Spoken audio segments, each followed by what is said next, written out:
படிப்பு யூடியூப் சேனலில் டிஎன்பிஎஸ்சியோட previous year question தான் பார்த்துட்டு இருக்கோம். இது ஒரு ஜியாகிரபி கொஸ்டின். இதில் என்ன கொடுத்துருக்காங்க அப்படின்னு சொல்லி பார்த்தோம் அப்படின்னா, தங்க நாற்கர சாலை 4 பிரிவுகளில் கீழ்கண்ட நகரங்களை இணைக்கிறது அப்படின்னு சொல்லி கொடுத்துருக்காங்க.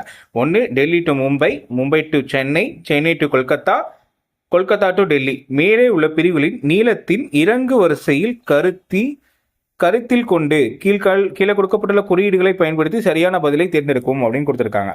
ஓகே, இது எங்கே கொடுத்துருக்காங்கிறது பார்த்துருவோம். தங்க நாற்கர சாலைகள் 5846 கிலோமீட்டர் நீளத்தையும் 4 முதல் 6 வழிகளை கொண்டதாக உள்ளது.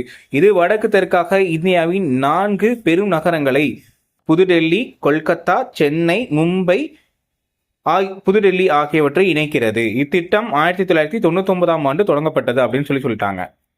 இதில் வரைஞ்சிருக்கோம் இல்லையா, இதுதான் தங்க நாற்கர சாலை. இது சென்னை, இது கொல்கத்தா, இது டெல்லி, இது மும்பை. சரிங்களா? இந்த முனையங்களை தான் இணைக்கிறது தான் தங்க நாற்கர சாலை அப்படின்னு சொல்லி கொடுத்துருக்காங்க. இதில் ஃபர்ஸ்ட் அதிகமான நிலம் உள்ளது எது அப்படின்னு சொல்லி பார்த்தோம் அப்படின்னா, சென்னை டு கொல்கத்தா அப்படிங்கிறது அதிகமான நிலம் முடியாது. இதுதான் ஃபர்ஸ்ட். அதுக்கு அடுத்து இருக்கிறது எது அப்படின்னு சொல்லி பார்த்தோம் அப்படின்னா, கொல்கத்தா டு டெல்லி இருக்கிறது இல்லையா, இதுதான் செகண்டு. இதுக்கு அடுத்து இருக்கிறது என்ன அப்படின்னு சொல்லி பார்த்தோம் அப்படின்னா, மும்பை டு சென்னை அப்படிங்கிறது தான் தேர்டு. சரிங்களா? சரி, டெல்லி டு மும்பை அப்படிங்கிறது தான் தேர்டு. அதுக்கு அடுத்து இருக்கிறது தான் என்ன அப்படின்னா, மும்பை டு சென்னை அப்படிங்கிறதா இது. சரிங்களா? இதில் ஆன்சர் என்ன அப்படின்னு சொல்லி பார்த்தோம் அப்படின்னா 3, 4, 1, 2. இதுதான் இறங்க வரிசையில் எழுதணும் அப்படின்னா இதுதான் சரியான ஒன்று.